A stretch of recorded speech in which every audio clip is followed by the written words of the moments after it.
যে আমাদের এখানে হেফজের যে বিষয়টা আছে, মোটামুটি 3 সব বাচ্চাই হেফজের ক্লাসগুলো করছে।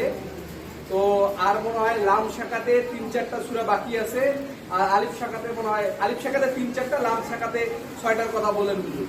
মানে মোটামুটি ভাবে অগাস্ট সেপ্টেম্বর মাসের মধ্যেই 30তম পারাটা শেষ হয়ে যাবে আশাবাদী আমরা, এবং সেটা অর্থ সহ জেনে বুঝে এক পারা এরা এই বছরের 6-7 মাসে কাভার করছে, যেটা অনেক হেফজ মাদ্রাসাই সম্ভব হয়ে ওঠে না। দেখ আমরা আশাবাদী, যেহেতু আমাদের প্রথম 6-7 মাস খুব এলোমেলো গেল, ক্লাস ঠিকভাবে হয়নি, ঠান্ডা, তারপর ঈদের বন্ধ, রোজার বন্ধ, অনেক সমস্যার কারণে আমরা ক্লাসগুলো নিতে পারিনি। আমরা আশাবাদী আগামী 4 মাসে ইনশাল্লাহ আমরা আরো 2 পারা পারবো। এদের আরো মোটামুটি 2 পারার টার্গেট আছে, তবে এটা না বাধ্যবাধক না যে হতেই হবে এমনটা না, যদি একটু কম থাকে সেটা থাকবে। মোটামুটি আমাদের টার্গেট এবছরে 3 পারা। তবে 1 পারাটাই খুব কঠিন, কারণ নতুন নতুন সব শব্দ শিখেছে, এখন আস্তে আস্তে সহজ হয়ে যাবে। যেমন 1 পারা মুখস্থ করতে 6 মাস লাগে, পরের পারাটা 3 মাসে হয়ে যাবে। তো মোটামুটি ভাবে আমরা আশাবাদী এখন রেগুলার ক্লাস হবে। তো আমাদের বাচ্চারা এই বছরের টার্গেট হলো 3 পারা।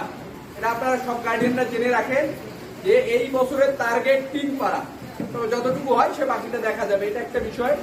দ্বিতীয়ত বিষয় যেটা বললো আমাদের আর এক হুজুর বর্ণনা করে গেলেন যে 3 ভাষার একক ব্যাকরণ, এটা বাংলাদেশের কোনো জায়গায় আছে কিনা আমার ঠিক জানা নেই, তবে ঢাকায় একটা মাদ্রাসা এটা চালায়। তবে আমি আমার ব্যক্তিগত জীবন দিয়ে দেখেছি, অনেকের সাথে কথা বলেছি, আলাদা আলাদা করে একবার বাংলা প্রাইভেট, একবার ইংরেজি প্রাইভেট, একবার আরবি প্রাইভেট করাটা খুব কষ্টকর। আর আমাদের বাচ্চারা সহজেই একটা শিখে 3টা শিখতেছে। তো আলহামদুলিল্লাহ, যদিও এটা আমাদের বাচ্চার কাছে কঠিন। কেন কঠিন? কারণ আরবি ব্যাকরণটা আলিয়া মাদ্রাসায় শুরু হয় ক্লাস 5 এর পরে, নাহুমিটা শুরু হয়, যে আলোচনাগুলো করলেন এটা হলো 6 এর পড়া।